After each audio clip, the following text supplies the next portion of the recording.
اللہ تعالیٰ کا لاکھ لاکھ شکر ہے کہ جس نے ہمیں مسلمان پیدا کیا۔ اس نعمت کی بدولت ہمیں بچپن سے یہ معلوم ہوا کہ ہم کہاں سے آئے ہیں اور ہمیں مرنے کے بعد کہاں جانا ہے، اور ہماری یہ زندگی کس مقصد کے لیے ہے۔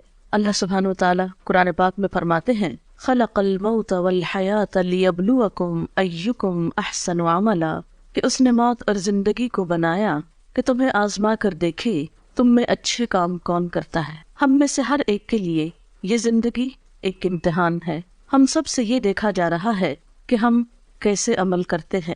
پھر ہماری زندگی کے اختتام پر ہم سب کو موت سے واسطہ پڑنے والا ہے، اور ہم سب یہ بات بھی اچھی طرح جانتے ہیں کہ ہماری زندگی میں وہ دن بھی آنے والا ہے جب ہم سب کو اللہ کے حضور حاضر ہونا ہے۔ وہاں ہمارے اچھے اور برے اعمال کی جانچ پرکھ ہونی ہے۔ وہاں ہم سے نعمتوں کے بارے میں سوال کیا جانے والا ہے۔ لہٰذا ہم میں سے ہر ایک کو ان حقائق کے بارے میں اچھی طرح معلوم ہونا چاہیے۔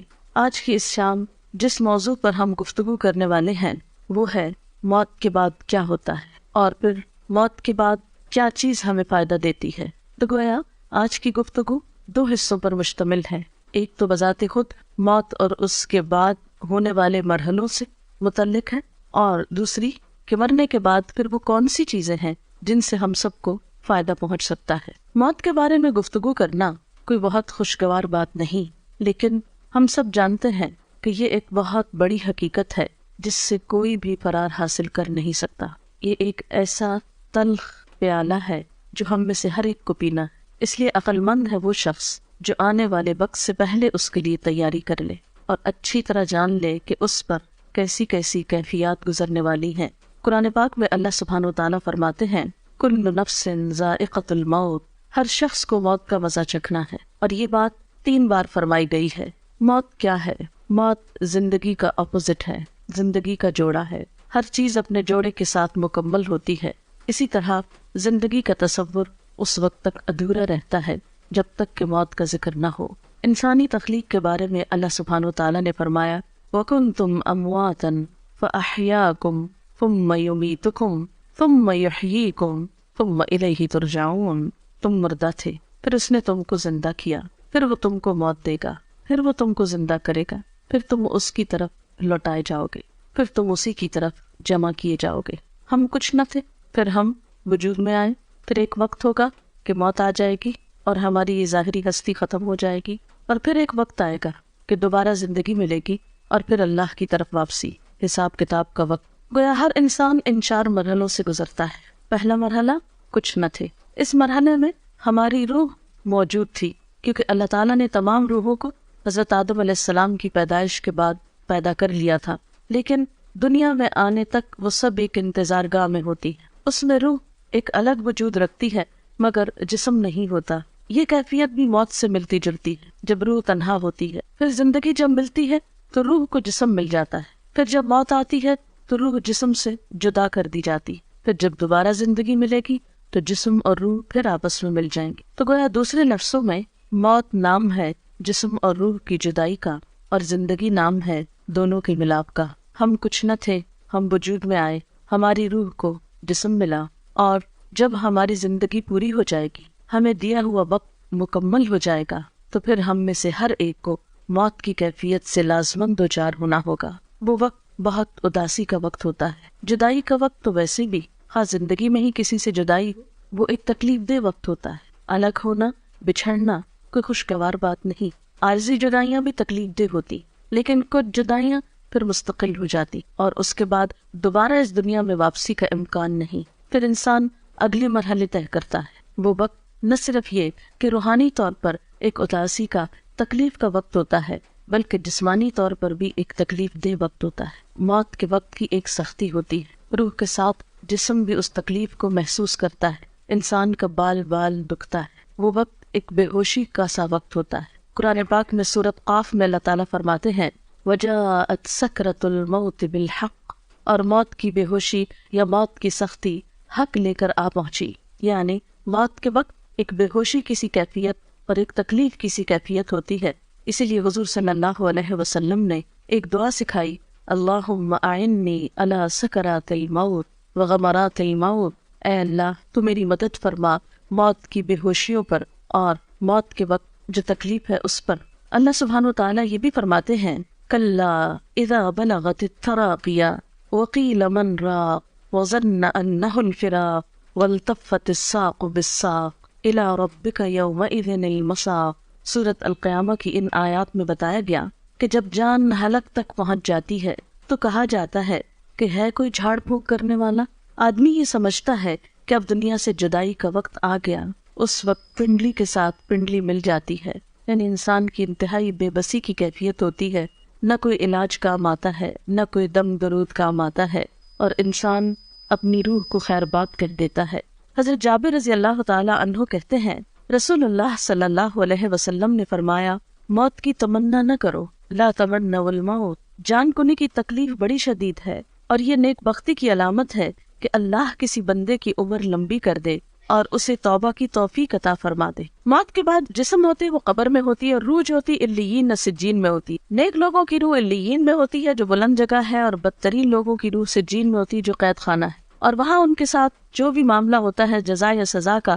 لیکن قبر کے اندر یا جسم جہاں پر بھی ہو ایک لنک اس کا برابر رہتا ہے، جس سے جسم بھی تکلیف محسوس کرتا رہتا ہے، خواہ وہ ایک گڑھے کے اندر ہو یا پھیلا ہوا ہو۔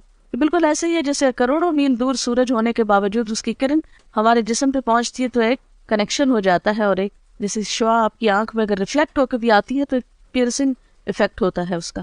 تو اسی طرح قبر میں مردے کو جو عذاب ہوتا ہے یہ قرآن و حدیث سے ثابت ہے۔ لیکن شہداء کی روحیں جو ہیں وہ جنت میں ہوتی ہیں، ان کو رزق دیا جاتا ہے اور ان کے ساتھ اچھا معاملہ ہوتا ہے۔ آپ نے فرمایا شہیدوں کی روحیں سبز پرندوں کی شکل میں قندیلوں میں رہتی ہے جو عرش الہی کے نیچے لٹکی ہوئی ہیں، جب چاہتی ہے جنت میں سیر کے لیے چلی جاتی ہے، اور جب چاہتی ہے واپس آ کے انہیں قندیلوں میں بیٹھ جاتی۔ یہ مسلم کی روایت ہے۔ حضرت عبداللہ بن عباس کہتے ہیں کہ آپ صلی اللہ علیہ وسلم نے فرمایا شہداء جنت کے دروازے پر بہنے والی خوبصورت نہر کے سبز گنبدوں میں ہیں، جہاں انہیں صبح شام ان کا رزق دیا جاتا ہے۔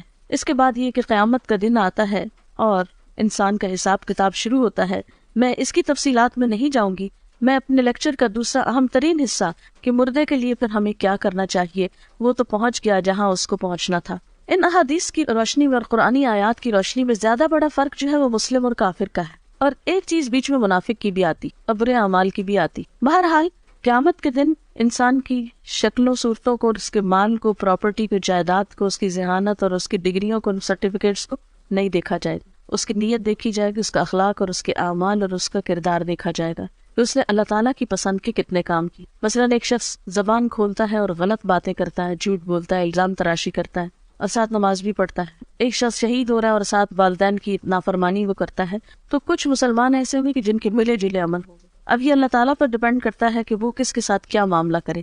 دیکھیں نا، آپ انسانوں میں کچھ انسان ہوتے ہیں جو آپ کے دوست ہوتے ہیں، آپ کو معلوم ہے کیسے معاملہ کرے، کچھ دشمن ہوتے ہیں، آپ کو پتہ ہے، کچھ بیچ کے لوگ ہوتے ہیں، پھر وہ اللہ کی مرضی جس کیٹیگری میں ان کو رکھے۔ لیکن بہرحال نبی صلی اللہ علیہ وسلم نے جب صحابہ کرام کے سامنے ان سب باتوں کا ذکر کیا تو صحابہ کرام ایک موقع پر اتنا روئے کہ سب نے اپنے منہ پہ کپڑے ڈالی، سسکیاں لے لے کر روئے۔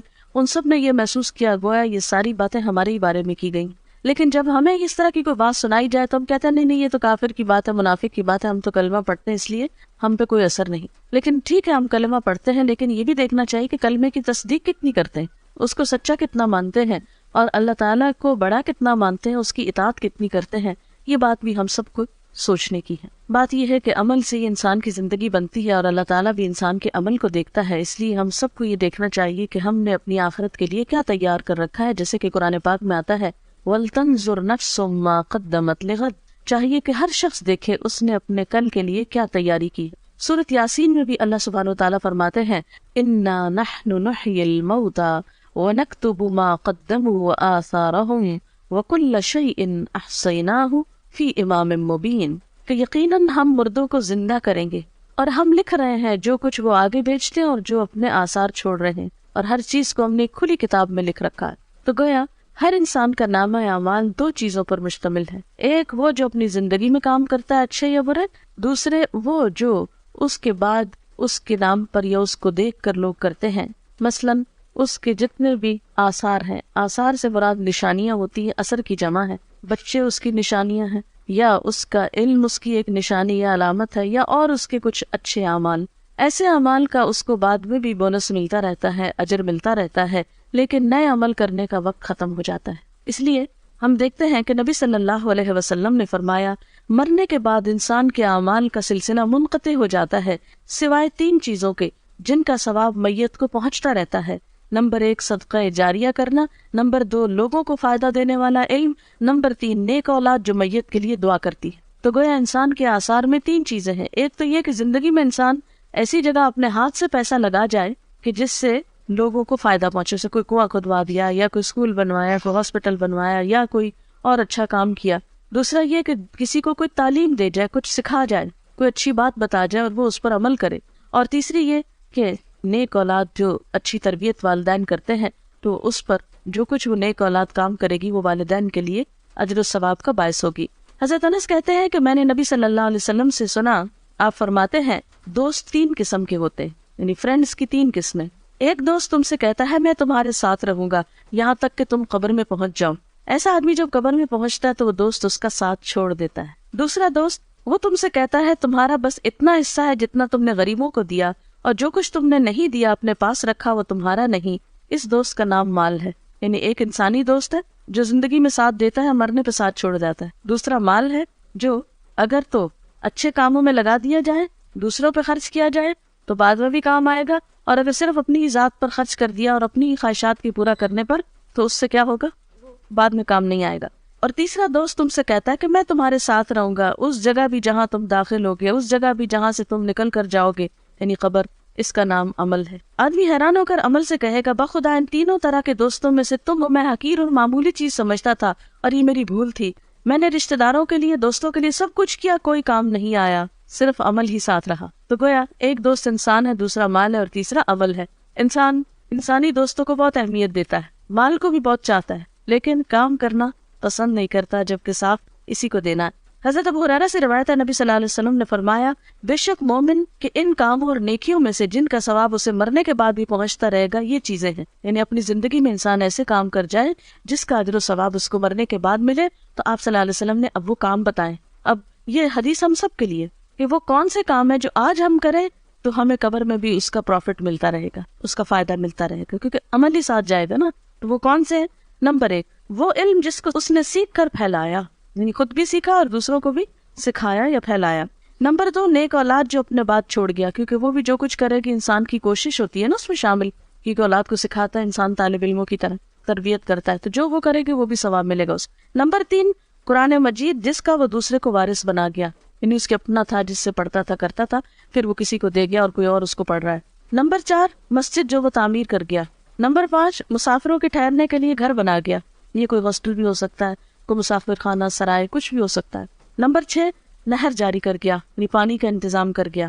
نمبر 7 صدقہ خیرات جو وہ اپنے مال میں سے اپنی تندرستی اور زندگی کی حالت میں نکال کے گیا، یعنی کہ مرتے وقت یہ فلاں کو دے دو، فلاں کو، وہ تو پھر ہو گیا اوروں کا۔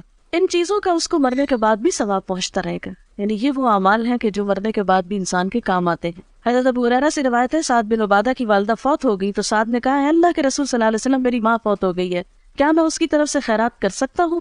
آپ نے فرمایا ہاں۔ عرض کی کون سی خیرات بہتر رہے گی؟ فرمایا پانی پینے کا انتظام، یعنی دوسروں کو پانی پلانے کا انتظام کرو۔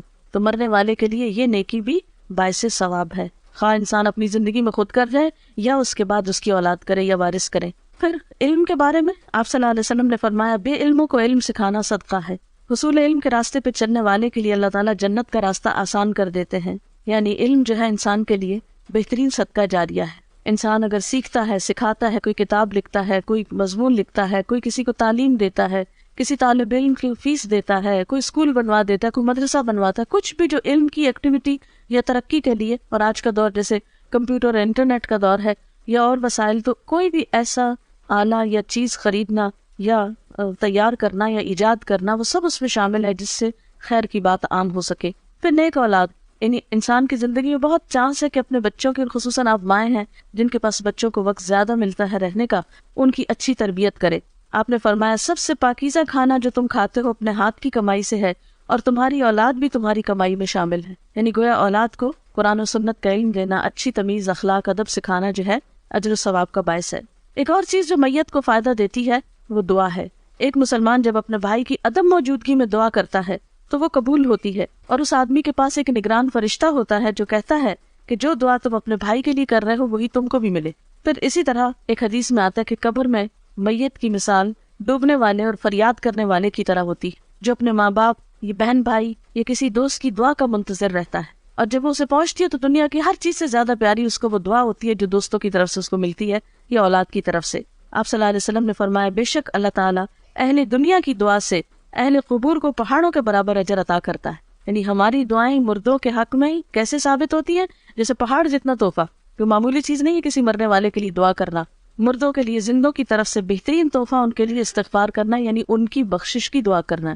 اور وہ دعا کیا ہے؟ اللہم اغفر لہ وارحمہ وعافہ واعف عنہ واکرم نزلہ ووسع مدخلہ واغسلہ بالماء والثلج والبرد ونقہ من الخطایا کما ینقى الثوب الابیض من الدنس اللہم ابدلہ دارا خیرا من دارہ واہلا خیرا من اہلہ وزوجا خیرا من زوجہ اللہم ادخلہ الجنۃ واعذہ من عذاب القبر ومن عذاب النار۔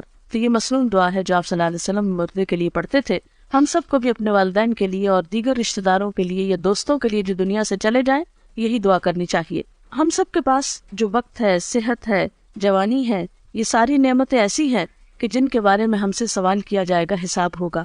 تو بات یہ ہے کہ ہمیں دو کام کرنے ہیں، ایک تو یہ کہ اپنے لیے ایسے کام کرنے ہیں جو ہمارے مرنے کے بعد ہمارے اپنے لیے صدقہ جاریہ بنے، دوسرے وہ کام ہے جو ہمیں اپنے عزیز دوستوں، رشتہ داروں، والدین اور دیگر اقرباء کے لیے کرنے ہیں اگر وہ دنیا سے چلے جائیں، کیونکہ وہ اب اپنے لیے خود کچھ نہیں کر سکتے، وہ اب آپ کی دعاؤں کے محتاج ہو گئے۔ تو سب سے پہلی بہترین چیز جو کرنی ہے آپ کو وہ دعا کرنا۔ نمبر 2 یہ کہ ان کے لیے صدقہ خیرات کرنا ہے، اور خاص طور پر اگر وہ کوئی قرضہ چھوڑ گئے تو پہلے اس کو ادا کریں، ان کی وراثت تقسیم کرنے میں مدد کریں اہل خاندان۔ تیسری چیز، اگر ان کے روزے چھوٹ گئے ہیں تو اس کو ادا کریں، چاہے خود رکھیں یا اس کا کفارہ دیں۔ اور چوتھی چیز یہ کہ ان کے لیے صدقہ خیرات کا اہتمام، جیسے کنویں کھدوانے کی شکل میں یا پانی پلانے کی شکل میں یا اور کسی بھی طریقے سے، تو دعا، قرضوں کی ادائیگی، علم کا پھیلانا، یہ تمام چیزیں جو ہیں یہ میت کو فائدہ دیتی ہیں۔ وآخر دعوانا ان الحمد للہ رب العالمین۔ اب اگر آپ کے پاس کوئی سوال ہے تو آپ وہ کر سکتے ہیں۔ میں نے اسی لیے ذرا سا پہلے چھوڑا ہے کہ دعا کا بھی وقت مل جائے،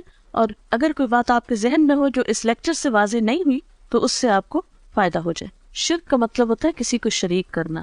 اللہ تعالیٰ کی ذات میں، اس کی صفات میں، اس کے حقوق میں، اختیارات میں کسی اور کو شریک سمجھنا شرک ہوتا ہے۔ ذات میں شرک کیا ہے؟ جیسے اللہ تعالیٰ کو الہ ماننے کے علاوہ پتھروں کے بت یا فرشتوں یا نیک انسانوں کو بھی پوجنا، یعنی خواہ وہ کوئی قبر ہو یا پتھر کا کھڑا بت ہو یا کوئی فرشتہ ہو یا پھر مورت ہو یا کوئی بھی چیز۔ صفات میں شرک یہ ہوتا ہے کہ جو قوت اللہ کے پاس ہے وہ اوروں کے پاس بھی، مثلا وہ رزق دیتا ہے تو ہم یہ آس لگا لیں کوئی اور بھی دیتا ہے، اگر وہ دعائیں سنتا ہے تو ہم سمجھے کوئی اور بھی ہماری پکار سننے والا ہے، اگر وہ رزق اور اولاد دیتا ہے تو ہم سمجھے کسی انسان کے ہاتھ میں بھی ہے، نعوذ باللہ ایسا۔ یہ صفات میں شرک ہوتا ہے۔ کسی کو قسمتوں کا بنانے بگاڑنے والا ماننا نہیں، یہ سب صرف اللہ ہی کرتا ہے۔ اِن یمسسک اللہ بضر فلا کاشف لہ الا، اگر تم کو کوئی نقصان پہنچے تو اس کو دور کرنے والا کوئی نہیں سوائے اللہ کے۔ اگر یہ سمجھنا کہ ہمارا غم اور مشکل کشائی کوئی اور کر دے گا، یہ شرک۔ اسی طرح حقوق کے، جیسے عبادت اللہ کی ہونی چاہیے، اگر آپ غیر اللہ کی شروع کر دیں، نماز، روزہ، سجدہ وغیرہ، تو یہ شرک۔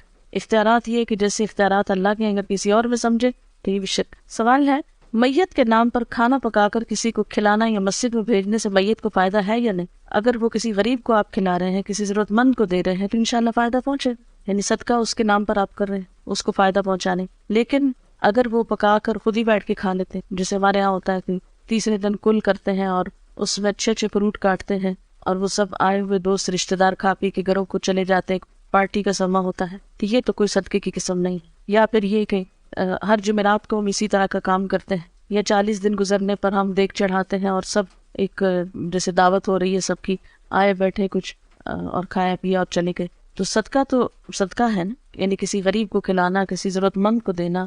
تو میت کے نام پر اگر آپ صدقہ کرنا چاہتے ہیں تو ضرورت مندوں کو دیں، یتیموں کو دیں، بیواؤں کو دیں، مسکینوں کو دیں، یہ صدقہ ہوگا۔ 13 شعبان کو میت کے حوالے سے کوئی چیز قرآن و سنت سے ثابت نہیں۔ اچھا، اب آپ دیکھیں کہ میت کے لیے مثلاً اگر صدقہ کرنا ہے اور آپ کو غریب مسکین کو بھی آپ نے کھانا کھلا دیا تو اور کیا کریں؟ کسی کو پڑھا دیں، کسی بچے کی فیس دے دیں، اور نیت یہ کر لیں کہ اس کا ثواب میت کو پہنچے۔ کوئی اسکول بنوا، آپ دیکھیں ہمارے اسکولوں میں لائٹ نہیں ہوتی، بیٹھنے کو کرسیاں نہیں ہیں بچوں پہ، اور اسی طرح عمارت نہیں ہے سر پہ۔ پاکستان میں کتنے اسکول ایسے ہیں جن کی چھتیں ہی نہیں ہیں، اوپن میں اسکول ہو رہے ہیں۔ تو یہ علم جو ہے یہ فرض ہے مسلمانوں پر حاصل کرنا، طلب العلم فریضۃ، علی کل مسلم. اس فرض کی ادائیگی میں اگر آپ کوئی بھی چیز میت کے لیے کرتے ہیں تو اس کا بھی فائدہ ہے. اور ابھی تو مردے کی حالت میں نے بتائی ہے کہ یا تو نیک ہوگا اور یا بد ہوگا. اب اگر ایک شخص سزا میں مبتلا ہے وہاں تو آپ کا کیا خیال ہے وہ عید کر رہا ہوگا؟ یہ تو عقل کو بھی نہیں لگتی نا بات کہ مردہ عید کرے. مردوں کی کیا عید؟ نصف شعبان کی کیا کوئی دعا ہے؟ یہ دعا کی کوئی فضیلت ہے؟ دیکھیں کہ آپ صلی اللہ علیہ وسلم سے کوئی ایسی دعا تو ہمیں نہیں پتہ چلتی قرآن و سنت میں کہ جو آپ نے 15 شعبان کو خاص طور پہ مانگی. دیکھیے کہ اسلام میں عبادت کا جو تصور ہے وہ یہ ہے کہ بندہ ہر لمحہ اپنے رب کو یاد کرے. یہ ہے عبادت کی روح. یہ نہیں کہ آپ سال بھر بھولے رہیں اور ایک دن بس جلدی سے جا کے ہاتھ لگائیں یاد کر لیں پھر آ کے واپس بھول جائیں. کرسچنس کے اندر تو یہ ہے کہ سنڈے کے سنڈے آپ جا کے خدا کو یاد کر لیں اور باقی دن جو ہے وہ اپنی مرضی کے گزارے. اسلام میں کیا ہے؟ فَاذْكُرُونِي أَذْكُرْكُمْ، مجھے یاد کرو میں تم کو یاد کروں. نبی صلی اللہ علیہ وسلم کا طریقہ کیا ہوتا تھا؟ کان یذکر اللہ فی کل احیان، آپ اللہ کو ہر لمحہ یاد کیا کرتے تھے. الذین یذکرون اللہ قیاما وقعودا وعلی جنوبہم، وہ لوگ جو اللہ کا ذکر کرتے رہتے کھڑے اور بیٹھے اور لیٹے. یہ ہے عبادت کا تصور. جیسے نماز ہے، دن میں 5 نمازیں فرض ہیں، اس کی پابندی لازم ہے، اس کو نہ پڑھنے پہ سخت پکڑ ہے. قیامت کے دن پہلا سوال نماز کے بارے میں ہوگا. پھر اس کے بعد سال میں روزے فرض ہیں، وہ اگر رمضان کے بغیر آپ رکھیں گے تو اس کو کوئی فائدہ نہیں، وہ نفل شمار ہو. ایک روزہ رمضان کا بغیر کسی وجہ کی چھوڑ دینا، اس کے بدلے میں زندگی بھر روزہ رکھے تو وہ اجر نہیں ملتا. یعنی پوری زندگی آپ روزے رکھے نا اور ایک چھوڑ دے رمضان کا روزہ تو وہ برابر نہیں ہو سکتا اجر. پھر حج فرض ہے صاحب استطاعت لوگوں پر، اور حج کے لیے دن مقرر ہے، مہینہ مقرر ہے، وقت اور جگہ مقرر ہے. اگر اس پہ آپ نہیں پہنچے تو آپ کا حج نہیں ہوا. عیدوں کا دن مقرر ہے. زکوٰۃ کے لیے کہ جب آپ کا سال پورا ہو، سال میں کسی بھی وقت جب آپ کا ٹائم پورا آپ دے دے. یہ تو ہے مقرر دن، مقرر وقت، مقرر جگہ، مقرر طریقے. باقی کیا ہے؟ ہر وقت اللہ کو یاد کرو، ذکر کرو، توبہ استغفار کرو، تسبیح کرو، صدقہ خیرات کرو، کچھ بھی کرو. لیکن ہم نے کیا کیا ہے کہ کچھ مخصوص دنوں کو بس خاص کر لیا عبادت کے لیے اور باقی زندگی اپنی مرضی کے لیے. یہ طریقہ کار درست نہیں ہے. اس میں پھر خاص طور پر جو چیزیں بہت زیادہ زور پکڑ رہی ہیں وہ رجب کی 27 تاریخ کو عبادت کر لینا یا 15 شعبان کو کر لینا. حالانکہ حضور صلی اللہ علیہ وسلم شعبان میں اتنی کثرت سے روزے رکھتے تھے کہ اور کسی مہینے میں رمضان کے علاوہ نہیں. آپ کہتے تھے کہ اس مہینے میں اعمال اللہ کے حضور پیش کیے جاتے ہیں، میرا جی چاہتا ہے کہ جب میرے عمل اللہ کے حضور پیش کیے تو میں روزے سے ہوں. اتنا اجر و ثواب ہے اس مہینے میں روزے رکھنے. لیکن ہم لوگوں نے باقی تو نفلی روزے بھول کے صرف ایک 15 کا روزہ رکھ لیتے ہیں. حالانکہ آپ نے صرف ایک دن مخصوص نہیں کیا اس کے لیے. ہاں 15 کے بعد روزے رکھنے سے منع کیا ہم کو تاکہ اگلے رمضان کے اوپر اثر نہ پڑے. باقی اس مہینے میں صدقہ خیرات کریں، ذکر اذکار کریں، نمازیں پڑھیں، جو بھی کریں اچھے کام وہ آپ کو فائدہ دیں گے. لیکن صرف مخصوص اوقات میں مخصوص طریقے کی مخصوص نماز پڑھ کے فارغ ہو جانا اور پھر فرائض کی بھی پابندی نہ کرنا، یہ بات درست نہیں. عورتوں کے قبرستان جانے کے بارے میں یہ کہ پسندیدہ نہیں ہے. کبھی ایک آدھ بار چلا جائے انسان عبرت کے لیے تو اور بات ہے. جیسے حضرت عائشہ سے روایت ہے ایک دفعہ وہ گئی تھی اپنے بھائی کی قبر پر. یا یہ کہ آپ لوگ کئی بازار سے گزر رہے ہوتے ہیں تو راستے میں قبرستان ہے اور گاڑی گزر رہی تو آپ ہی دعا پڑھ دیں. لیکن اسپیشلی قبرستان کے اندر جا کے کسی قبر کے پاس بیٹھ رہنا اور عورتوں کا کثرت سے جانا، اس کو ناپسند کیا گیا. کوئی شخص مر گیا، اس کے نام پر کھانا پکانا اور فاتحہ پڑھنا کیا درست ہے؟ میں نے بتایا نا ابھی کہ اس کی طرف سے صدقہ کرنے کے لیے آپ کسی غریب کو دے دیجئے اور کسی ضرورت مند کو کھلائیے. آپ اس کے نام پہ صدقہ کر سکتے، نام سے مراد یہ کہ اس کی طرف سے کہ اس کو ثواب پہنچے، صدقہ خیرات آپ کر سکتے ہیں. جی فاتحہ جو ہے یہ تو اپنی ہدایت کی دعا ہوتی. سورۃ الفاتحہ میں کیا ہے؟ ایاک نعبد و ایاک نستعین اہدنا الصراط المستقیم، ہم صرف تیری عبادت کرتے ہیں اور تجھ سے ہی مدد مانگتے ہیں، ہمیں سیدھا راستہ دکھا. تو مردے کو تو ہدایت کی دعا نہیں چاہیے، مردہ تو مر گیا، اس کو تو آپ بخشش کی دعا چاہیے. اس لیے اس موقع پر کچھ مخصوص ذکر آپ صلی اللہ علیہ وسلم نے ہمیں نہیں سکھایا. بس نیت کریں، خواہ گھر میں نہیں بھی پکائیں. دیکھیں کتنے لوگ ہیں جو گھر میں کھانا پکا سکتے ہیں. کئی لوگ جو ہے وہ ہمت نہیں، کوئی بیمار ہے، کوئی مصروف ہے، کوئی کسی کے پاس اتنی وسعت نہیں، تو آپ بے شک راشن دے دیں، آپ پیسہ دے دیں، آپ کسی بھی طرح کسی کی مدد کر دیں. ضروری نہیں کہ پکا کے سامنے رکھ کے پڑھ کے پھر دے. یہ ہم نے خود رواج نکال لیا ہے. دعا کرنا جو ہے میت کو سب سے زیادہ فائدہ دیتا ہے. دیکھیں ہمارا دعا پہ کچھ خرچ نہیں آتا. اذان سن لیجئے پھر دعا کرتے سبحان اللہ وبحمدہ عدد خلقہ ورضا نفسہ وزنۃ عرشہ ومداد کلماتہ سبحان اللہ العظیم. اللہم صل علی محمد وعلی آل محمد کما صلیت علی ابراہیم وعلی آل ابراہیم انک حمید مجید. اللہم بارک علی محمد وعلی آل محمد کما بارکت علی ابراہیم وعلی آل ابراہیم انک حمید مجید. ربنا آتنا فی الدنیا حسنۃ وفی الآخرۃ حسنۃ وقنا عذاب النار.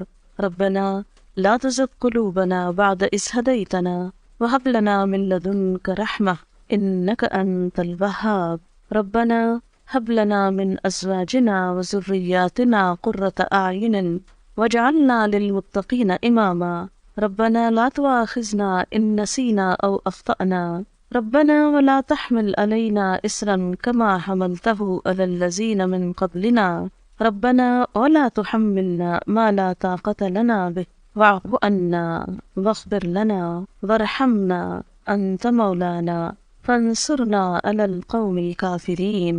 یا اللہ پاک جو کچھ ہم نے پڑھا ہے سنا ہے اپنی رحمت سے اسے قبول فرما۔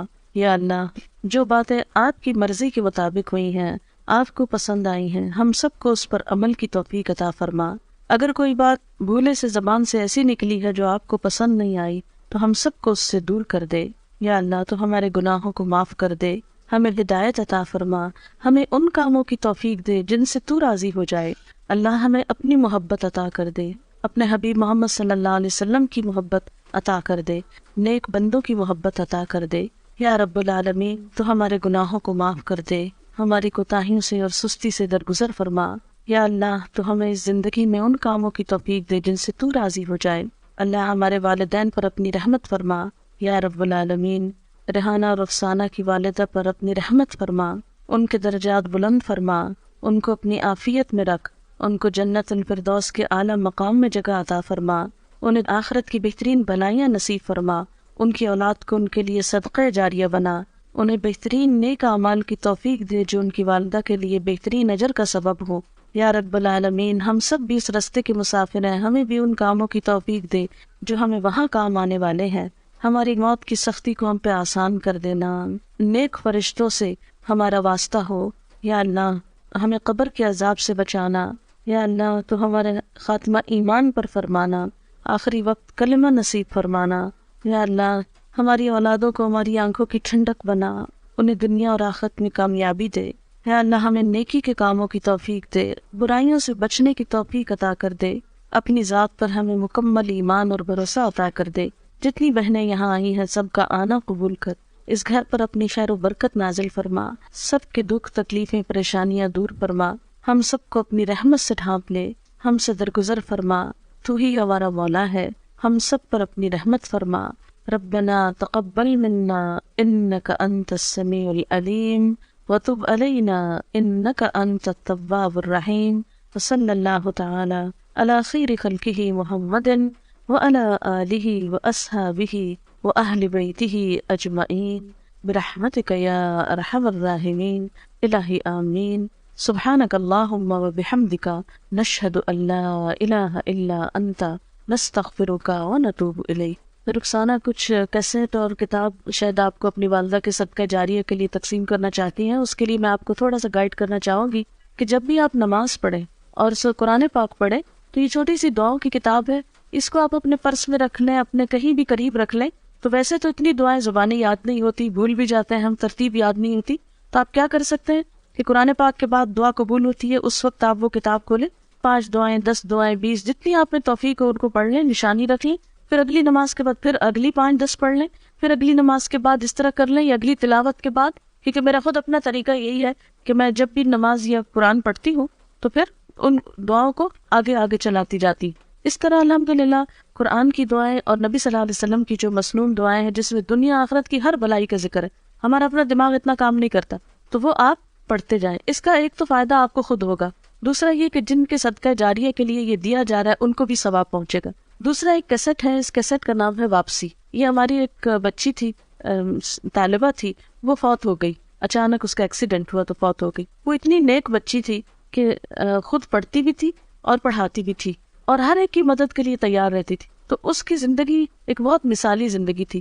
اور اس کے علاوہ تعزیت کے کچھ آداب اور واپسی کا جو سفر ہے دنیا سے، اس پہ کچھ باتیں اس کیسٹ میں موجود ہیں، آپ خود بھی سنیں، اوروں کو بھی سنائیں، تو اس سے بھی انشاءاللہ ان کی والدہ کے لیے بھی اور خود اس بچی کے لیے جو فوت ہوئی ہے ایک صدقہ جاریہ ہوگا۔ اگر ہم دوسروں کے لیے بھلائی سوچیں گے، ہم دوسروں کے لیے خیر سوچیں گے، تو انشاءاللہ اللہ تعالیٰ ہمارے لیے بھی کوئی خیر کا راستہ نکال دے گا۔ السلام علیکم ورحمۃ اللہ وبرکاتہ۔